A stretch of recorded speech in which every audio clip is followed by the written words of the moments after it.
है एक वृत्ताकार मेजपोश जिसकी त्रिज्या 32 सेंटीमीटर है। मैं बीच में एक समबाहु त्रिभुज ABC छोड़ते हुए एक डिज़ाइन बना हुआ है जैसा कि आकृति में दर्शाया गया है। इस छायांकित डिज़ाइन का आपको क्षेत्रफल निकालना है। डिज़ाइन कैसा बना हुआ है? डिज़ाइन को हम बोल सकते हैं वृत्तखंड का क्षेत्रफल। ये वृत्तखंड का क्षेत्रफल है। वृत्तखंड का क्षेत्रफल अगर हम निकालते हैं और उसका 3 गुना करते हैं तो 3 वृत्तखंड बने हुए हैं समान आकार के। समबाहु त्रिभुज है तो समबाहु त्रिभुज है तो तीनों वृत्तखंड किस तरह के हैं? समान हैं। तो हमें निकालना है वृत्तखंड का क्षेत्रफल और वृत्तखंड के क्षेत्रफल का 3 गुना करेंगे तो हमें इस डिज़ाइन का क्षेत्रफल पता पड़ेगा। अब वृत्तखंड के क्षेत्रफल के लिए हमें चाहिए थीटा का मान। त्रिज्या तो दे रखी है 32 सेंटीमीटर। वृत्त की त्रिज्या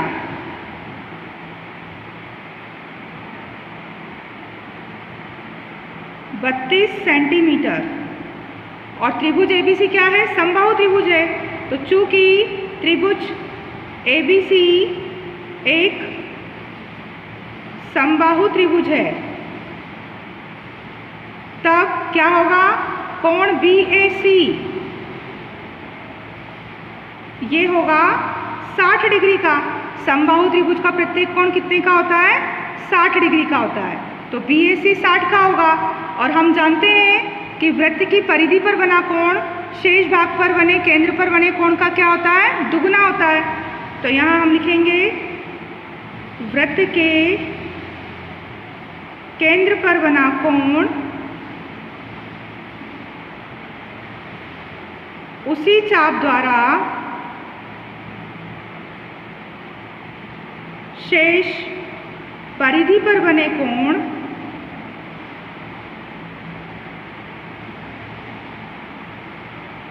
का दुगुना होता है। इसलिए BAC अगर 60 है तो हमें निकालना है कोण BOC। तो वो 2 गुणित कोण BAC होगा। यानी कोण BOC जो है वो 2 गुणित 60 डिग्री। कोण BOC आएगा 120 डिग्री का। ये कोण कितने का आएगा? 120 डिग्री का। अब हमें निकालना है वृत्तखंड BOBC का क्षेत्रफल। वृत्तखंड OBC का क्षेत्रफल। वृत्तखंड का क्षेत्रफल होता है थीटा बटे 360 पाई r² माइनस r² बटा 2 साइन थीटा। तो थीटा का मान 120 डिग्री बटे में 360, पाई का मान 22 बटा 7, r का स्क्वायर 32 गुणित 32 माइनस r का स्क्वायर 32 गुणित 32 बटे में 2 और साइन थीटा का मान 120 डिग्री। अब 0 से 0 कटा, 12 36, 32 का गुणा 32 में और उसका गुणा करना पड़ेगा हमें 22 में। इन सब का गुणा करने पर आएगा हमारे पास 22,528 बटे में 3 और 7, 3 7 21 माइनस 2 से कटे ये 16 बार तो 16 गुणित 32 और साइन 120 डिग्री का मान साइन 60 के बराबर करनी 3 बटा 2। 2 से कटे ये 16 बार। अब हमारे पास है 22,528 बटे 21 माइनस 16 का 16 में गुणा 256 और करनी 3 का मान 1.73 बटे में कुछ नहीं 1। भाग लगा दें हम 22,528 में 21 का भाग लगाएंगे तो आएगा 1072.762 और 256 में 1.73 का गुणा करेंगे तो ये आएगा 442.88। घटाएं इसको इसमें से तो ये आएगा 629.882 वर्ग सेंटीमीटर। ये क्या आया है? एक वृत्तखंड का क्षेत्रफल। अब डिज़ाइन में कितने वृत्तखंड है? डिज़ाइन में है हमारे पास 3 वृत्तखंड। तो चूंकि वृत्त के अंतर्गत 3 समान डिज़ाइन हैं तब एक डिज़ाइन का क्षेत्रफल वो आया है 629.882 वर्ग सेंटीमीटर। तो 3 डिज़ाइन का क्षेत्रफल क्या होगा? तो इसलिए 3 डिज़ाइन का क्षेत्रफल वो होगा 629.882 में आप गुणा कर देंगे 3 का, तो ये आएगा 1889.646 सेंटीमीटर स्क्वायर। ये होगी हमारे डिज़ाइनों का क्षेत्रफल। 7वां प्रश्न है, दी गई आकृति है आपको, इसमें ABCD 14 सेंटीमीटर वाला एक वर्ग है। ABCD वर्ग है जिसकी भुजा कितनी है? 14 सेंटीमीटर है। और ABCD को केंद्र मानकर 4 वृत्त इस प्रकार खींचे गए हैं कि प्रत्येक वृत्त 3 शेष वृत्तों को में से 2 वृत्तों को बाह्य रूप से स्पर्श करता है। एक वृत्त क्यों है? अन्य 2 वृत्तों को बाह्य रूप से स्पर्श करता है। आपको छायांकित भाग का क्षेत्रफल निकालना है। ये वृत्त और वर्ग के बीच का जो क्षेत्रफल है, छायांकित भाग जो दिख रहा है, इसका क्षेत्रफल हमें निकालना है। इसके लिए हमें क्या करना होगा? पहले तो हम वर्ग का क्षेत्रफल निकालेंगे। ABCD वर्ग का क्षेत्रफल निकल गया। फिर हम ये 4 वृत्त के जो चतुर्थांश है, उन चतुर्थांशों को वर्ग के क्षेत्रफल में से घटा देंगे, तो बचेगा हमारे पास छायांकित भाग का क्षेत्रफल। वर्ग के क्षेत्रफल में से 4 वृत्त के चतुर्थांश हैं, उनका क्षेत्रफल हमें घटाना है, तब बचेगा छायांकित भाग का क्षेत्रफल। वर्ग की भुजा वो हमें दे रखी है कितनी? 14 सेंटीमीटर। और जो वृत्त है, वृत्त की त्रिज्या क्या होगी? एक भुजा पर 2 वृत्त हैं, तो त्रिज्या होगी आधी इधर और आधी इधर। यानी वृत्त जो कट रहे हैं, वो वृत्त की त्रिज्या वो होगी 14 की आधी, यानी वृत्त की त्रिज्या होगी 7 सेंटीमीटर। आपको निकालना क्या है? छायांकित भाग का क्षेत्रफल।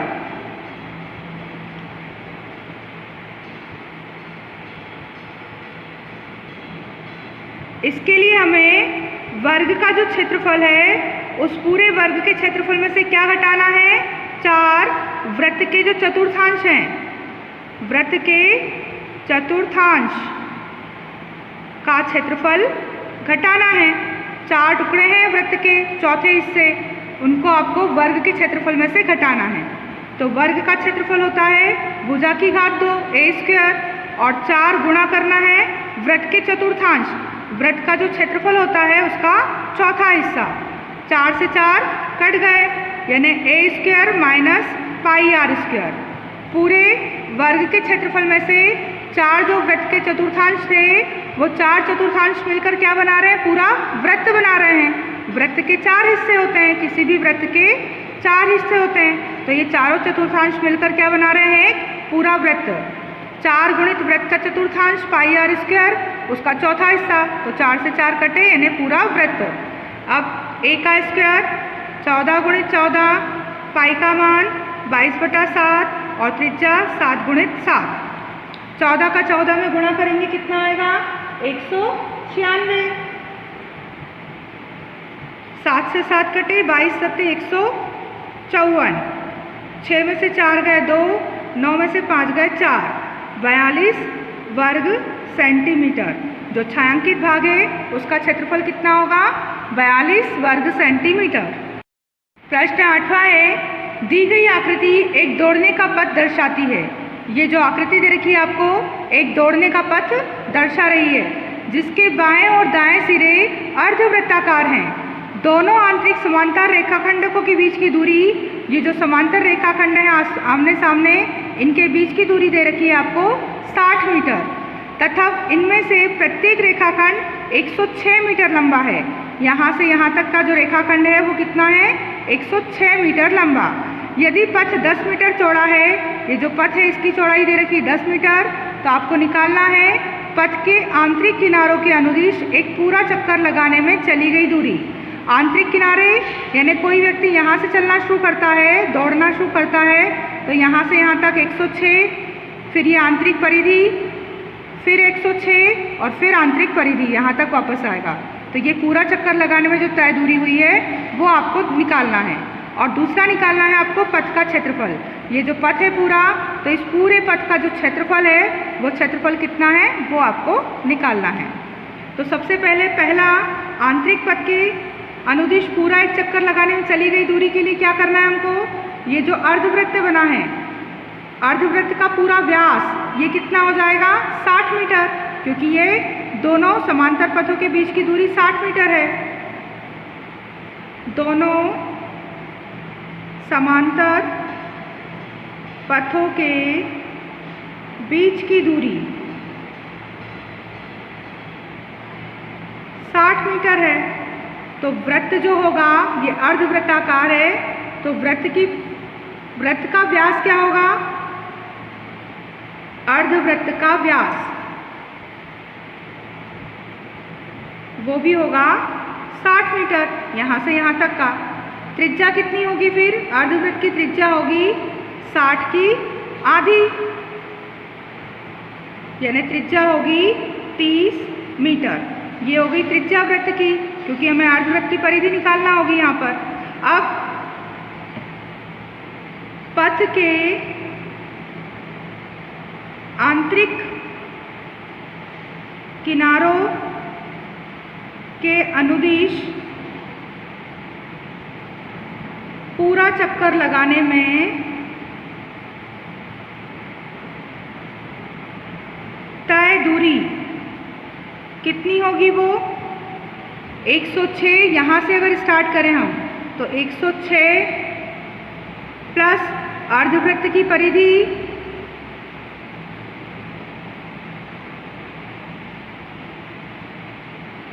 प्लस 106 और फिर अर्धवृत्त की परिधि।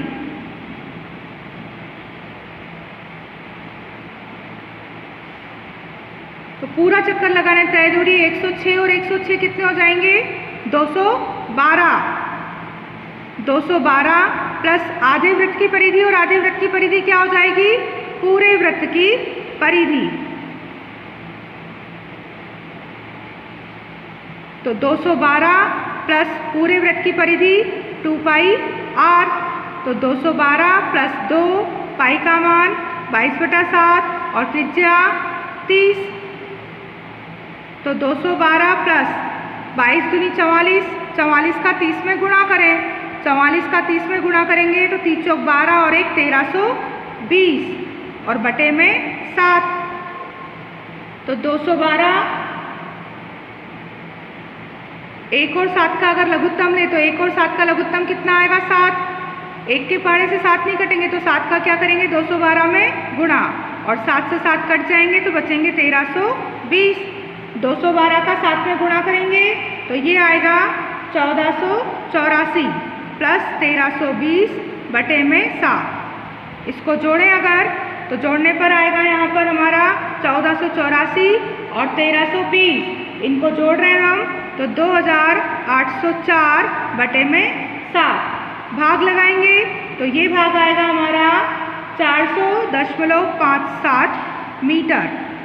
क्या होगी ये आंतरिक किनारों के अनुदिश पूरा चक्कर लगाने में तय दूरी 400.57 मीटर की। क्या निकाला इसके लिए हमने निकाला पहले यहाँ से कोई व्यक्ति चलना शुरू करेगा अगर तो 106 प्लस अर्धवृत्त की परिधि, फिर 106 और फिर अर्धवृत्त की परिधि।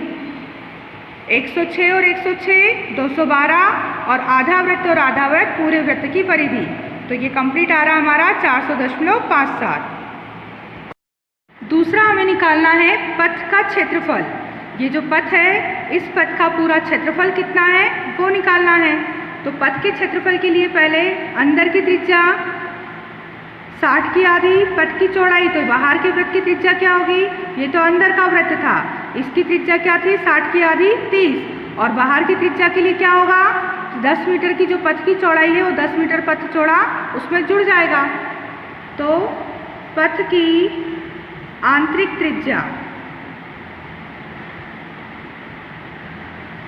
वो है हमारे पास 30 मीटर। इसको हम बोल देंगे अंदर की त्रिज्या को R2। पथ की बाह्य त्रिज्या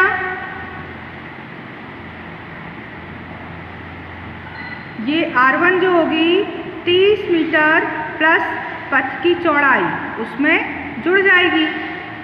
तो R1 होगा हमारा 30 मीटर प्लस 10 मीटर चौड़ा पथ था, तो R1 होगी 40 मीटर। और ये जो आयताकार भाग है, आयत की लंबाई, आयताकार भाग में, पथ में आयताकार भाग है, उसमें लंबाई कितनी है? लंबाई है 106 मीटर और चौड़ाई, आयत की चौड़ाई यानी पथ की चौड़ाई 10 मीटर। हमें निकालना है पथ का क्षेत्रफल। पथ के क्षेत्रफल के लिए देखें हम चित्र में, पथ का क्षेत्रफल आधा वृत्ताकार भाग इधर है और आधा वृत्ताकार भाग इधर है, तो आधा और आधा क्या हो जाएगा? पूरा वृत्ताकार हिस्सा। तो पथ का क्षेत्रफल होगा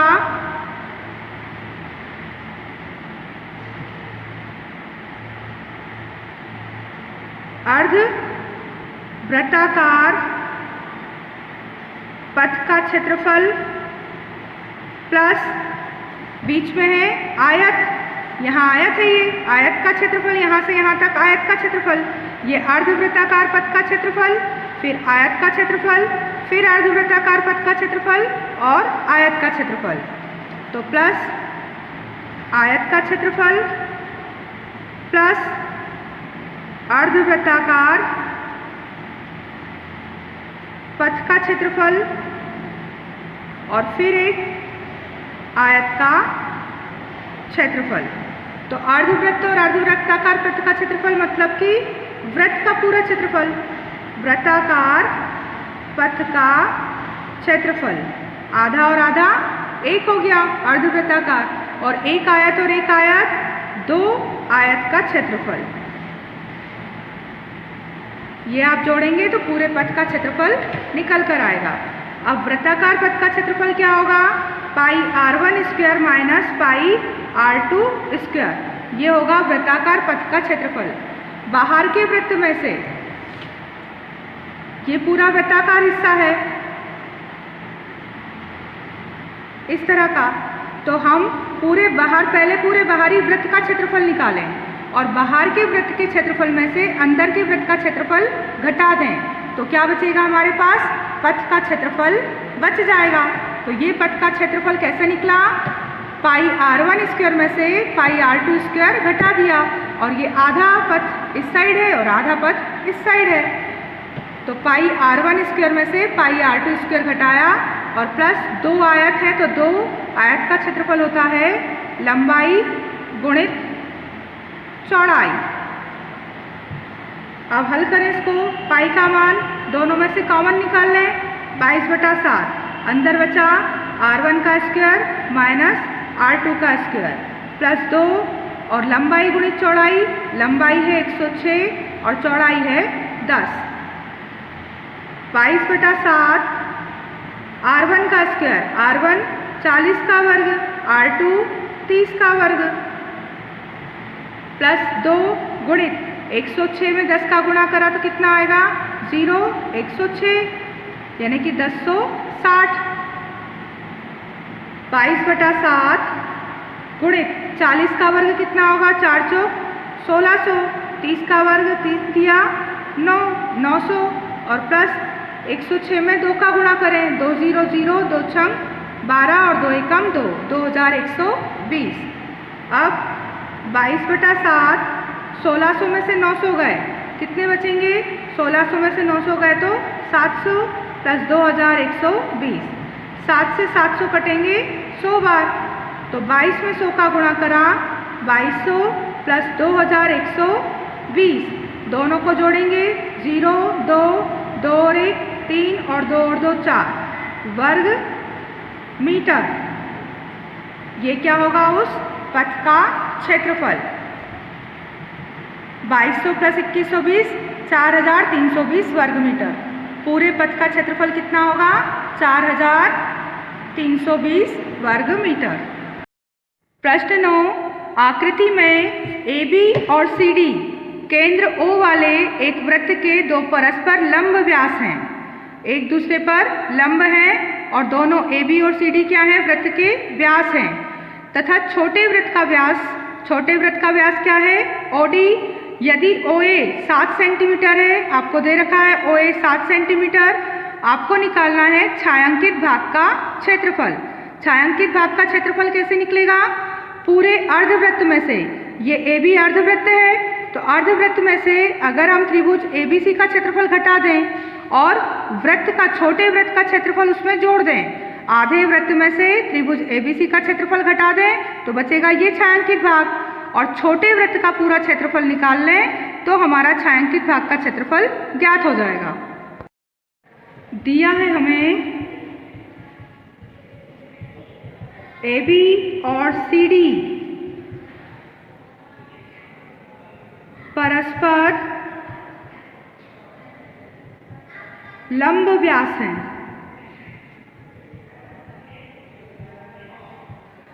AB और CD दोनों व्यास वृत्त के कोई व्यास बराबर होंगे, तो AB लंब है CD पर, तो AB कितना होगा, OA है 7, तो OB भी होगा 7, तब OA बराबर OB बराबर OC बराबर OD, चारों क्या होंगे, सेंटर से लंब है तो बराबर हिस्सों में बट जाएंगे, और ये वृत्तों की त्रिज्या होंगी 7 सेंटीमीटर। अब हमें निकालना है अर्धवृत्त ABC का क्षेत्रफल। तब अर्धवृत्त ABC का व्यास कितना होगा, अर्धवृत्त ABC का व्यास AO plus OB, AO plus OB यानी 7 प्लस 7 14 सेंटीमीटर ये व्यास होगा। त्रिज्या कितनी होगी उसकी, त्रिज्या होगी व्यास की आधी 7 सेंटीमीटर, अर्धवृत्त की त्रिज्या OA। हमको निकालना है अर्धवृत्त का क्षेत्रफल।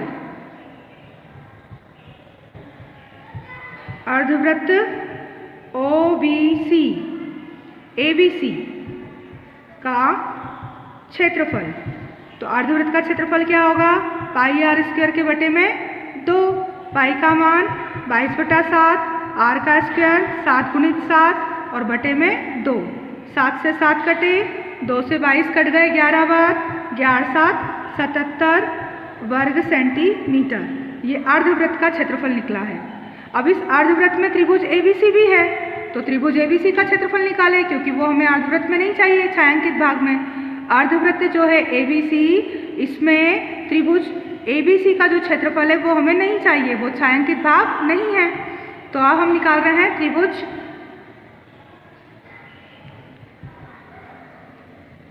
ABC का क्षेत्रफल 1/2 आधार गुणित ऊंचाई।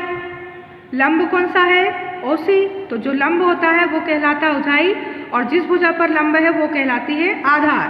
तो 1/2 आधार होगा AB और उस पर लंब कौन सा है, OC, तो 1/2 AB पूरा है 14 और OC वो है 7, 2 से कटे 2 सती 14 यानी 7 सतैया 49 वर्ग सेंटीमीटर। ये आ गया हमारे त्रिभुज का भी क्षेत्रफल। अब हमें क्या नहीं करना है, अर्धवृत्त में से त्रिभुज हटा देना है, तो छायांकित भाग का क्षेत्रफल निकलेगा। और छायांकित भाग कहाँ है, छोटे वृत्त का क्षेत्रफल। तो अब छोटा वृत्त देखें, छोटे वृत्त में व्यास कितना होगा, व्यास OD, व्यास है OD वो है 7 सेंटीमीटर, तो त्रिज्या होगी 7/2 सेंटीमीटर। हमें निकालना है छोटे वृत्त का क्षेत्रफल। तब छोटे वृत्त का क्षेत्रफल पाई आर स्क्वायर, पाई का मान 22/7, आर 7/2 और 7/2, 7 से 7 कटे, 2 से कटा 11, 11 7 77 बटे में 2, 77 में 2 का भाग लगाएंगे तो कितना जाएगा, 2 तिया 6, 1 बच गया, 2 8 16 और 2 पंजे 10, 38.5 वर्ग सेंटीमीटर। ये छोटे वृत्त का क्षेत्रफल भी निकल गया। अब हमें छायांकित भाग का क्षेत्रफल निकालना है, तो क्या करें हम? छायांकित भाग का क्षेत्रफल निकालने के लिए अर्धवृत्त का क्षेत्रफल निकाल चुके हैं हम, उसमें से माइनस करेंगे त्रिभुज ABC का क्षेत्रफल और प्लस करेंगे छोटे वृत्त का क्षेत्रफल। तो अर्धवृत्त का क्षेत्रफल हमने निकाला था, अर्धवृत्त का क्षेत्रफल आया था 77 वर्ग सेंटीमीटर। त्रिभुज ABC का क्षेत्रफल कितना आया? 49 वर्ग सेंटीमीटर। और इसको घटाने के बाद इसमें से इसको घटा दिया और फिर प्लस करना है हमको क्या? छोटे वृत्त का क्षेत्रफल। तो छोटे वृत्त का क्षेत्रफल कितना आया? 38.5। अब 77 में से 49 घटाओ पहले, 17 में से 9 गए, कितने बचेंगे? 8। और यहाँ 6 हो गया, 6 में से 4 गए 2, 28 प्लस 38.5। तो 0.5, 8 और 8 16 और 3 और 3 6, 66.5 वर्ग सेंटीमीटर। ये होगा हमारा छायांकित भाग का क्षेत्रफल। प्रश्न 10वां है, एक समबाहु त्रिभुज ABC का क्षेत्रफल 17,320.5 सेंटीमीटर स्क्वायर है। इस त्रिभुज के प्रत्येक शीर्ष को केंद्र मानकर त्रिभुज की भुजा के आधे के बराबर त्रिज्या लेकर एक वृत्त खींचा जाता है। त्रिभुज की जो भुजा है उसका आधा लेना है और वृत्त खींचना है। छायांकित भाग का आपको क्षेत्रफल निकालना है। अब ये जो वृत्त खींचने के बाद समबाहु त्रिभुज का जो बीच का हिस्सा बचा है, तीनों साइड वृत्त खींचने के बाद उस छायांकित भाग का क्षेत्रफल आपको निकालना है। पाई का मान आपको दे रखा है 3.14 और कर्णी 3 का मान रखना है आपको 1.73205। अब सबसे पहले हमें दिया है समबाहु त्रिभुज का क्षेत्रफल, इसकी हम भुजा निकालें, क्योंकि समद्विबाहु त्रिभुज की जो भुजा होगी उसी का आधा करना है वृत्त की त्रिज्या।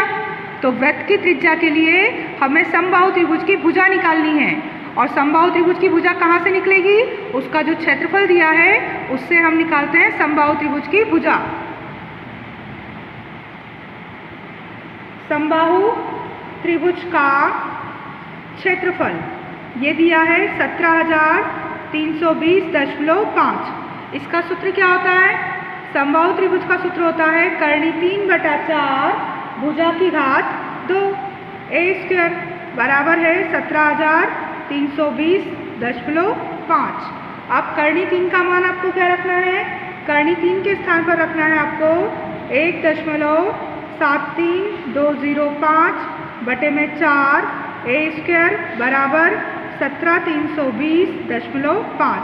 हमें भुजा निकालनी है, तो A का वर्ग बराबर क्या आ जाएगा? 17,320.5 और ये उधर जाएगा तो उलट गुणित हो जाएगा, तो गुणित होगा 4 और बटे में आ जाएगा 1.73205। अब दशमलव यहाँ 1 के बाद है और यहाँ कितने के बाद है? 1 2 3 4 5 के बाद। तो हम यहाँ क्या करें? गुणित 1 यहाँ भी लिखें और गुणित 1 यहाँ भी। यहाँ का दशमलव उठाएंगे तो 1 2 3 4 5 0 यहाँ लगा दें और यहाँ दशमलव हटाएं तो एक संख्या की 1 0 यहाँ। तो अब ये 0 से 0 कट गया। अब 173,205 173,205 ये पूरा क्या हो गया? अब कट गए हैं। अब A का स्क्वायर बराबर आ रहा है 4 का गुणा करेंगे हम इकाई दहाई सैकड़ा हज़ार 10,000 में, तो ये आ जाएगा 40,000। हमें A का वर्ग नहीं A भुजा चाहिए, तो A बराबर आएगा A का वर्ग और 400 किसका वर्ग होता है? 20 का, यानी कि हो जाएगा पूरा 200 का वर्ग। 200 का 200 में गुणा करोगे तो आएगा 40,000। वर्ग से वर्ग कट गया। वर्ग की भुजा कितनी आ गई? 200 सेंटीमीटर वर्ग की भुजा है ये। अब हमें निकालनी है वृत्त की त्रिज्या। तो वृत्त की त्रिज्या क्या होगी? वृत्त की त्रिज्या होगी जो समबाहु त्रिभुज की भुजा आई थी उस भुजा का आधा। समबाहु त्रिभुज की भुजा का आधा किया था वृत्त की त्रिज्या के लिए, तो वृत्त की त्रिज्या होगी समबाहु त्रिभुज की भुजा 200 उसका आधा यानी कि 100 सेंटीमीटर। ये आ गई हमारी वृत्त की त्रिज्या। समबाहु त्रिभुज की भुजा है 200, वृत्त की त्रिज्या है 100। अब समबाहु त्रिभुज का प्रत्येक कोण कितने का होता है? सभी भुजाएं समान माप की होती हैं तो कोण भी समान माप के होंगे, यानी समबाहु त्रिभुज का प्रत्येक कोण होगा 60 डिग्री का। तो हमें ज्ञात है कि समबाहु त्रिभुज का प्रत्येक कोण 60 डिग्री होता है, यानी कि यहाँ समबाहु त्रिभुज की भुजा, यहाँ पर भी कोण होगा कितने का? 60 डिग्री का। यहाँ भी होगा 60 डिग्री का कोण और यहाँ भी होगा 60 डिग्री का कोण, और त्रिज्या आ गई हमारी 100 सेंटीमीटर। अब हमें निकालना है त्रिज्याखंड का क्षेत्रफल। ऐसे त्रिज्याखंड कितने हैं? 3। अब हम निकालते हैं वृत्त के त्रिज्याखंड का क्षेत्रफल। थीटा बटे 360 पाई आर स्क्वायर। थीटा का मान कितना होगा? 60 बटे में 360, पाई का मान 3.14, आर का स्क्वायर, आर कितना आया था? 100 गुणित 100। अब 0 से 0 कटे, 6 कम 6, 6 छम 36, 2 तिया 6, 2 से कटेगा 2 पंजे 10 और 0। 314 का 100 में गुणा करेंगे तो 314 आ जाएगा, दशमलव हट जाएगा, गुणित 50 और बटे में 3। ये कितने का आया? एक त्रिज्याखंड का क्षेत्रफल। ऐसे हमारे पास कितने हैं? 3 त्रिज्याखंड हैं। तो चूंकि एक त्रिज्याखंड का क्षेत्रफल वो आया है 0, 5 चौक 20, 5 एकम 5, 6 7 और 5 तिया 15, 1700 बटा 3 वर्ग सेंटीमीटर। इसलिए 3 त्रिज्याखंडों का क्षेत्रफल क्या होगा? 3 त्रिज्याखंडों का क्षेत्रफल होगा 15,700 बटा 3 में गुणा करेंगे 3 का। 3 से 3 कट गया, यानी 3 त्रिज्याखंडों का क्षेत्रफल होगा 15,700 वर्ग सेंटीमीटर। हमें निकालना है छायांकित भाग का क्षेत्रफल। तो छायांकित भाग का क्षेत्रफल निकालने के लिए क्या करें हम? समबाहु त्रिभुज का जो क्षेत्रफल था उसमें से घटा दें 3 वृत्त के त्रिज्याखंड का क्षेत्रफल। छायांकित भाग पूरा समबाहु त्रिभुज का जो कुल क्षेत्रफल था उसमें से हमने इस वृत्त का त्रिज्याखंड, ये दूसरे वृत्त का त्रिज्याखंड और तीसरे वृत्त का त्रिज्याखंड, ये तीनों को त्रिज्याखंडों को घटा देंगे हम समबाहु त्रिभुज में से, तो बचेगा छायांकित भाग का क्षेत्रफल। तो समबाहु त्रिभुज का क्षेत्रफल कितना था हमारे पास? वो हमें दिया हुआ था। समबाहु त्रिभुज का क्षेत्रफल 17,320.5, 17,320.5, उसमें से घटा दें हम 15,700। ये 3 त्रिज्याखंडों का क्षेत्रफल आया है। घटाने पर क्या आएगा हमारे पास? घटाने पर आएगा 1620.5 सेंटीमीटर स्क्वायर। ये क्या होगा? छायांकित भाग का क्षेत्रफल।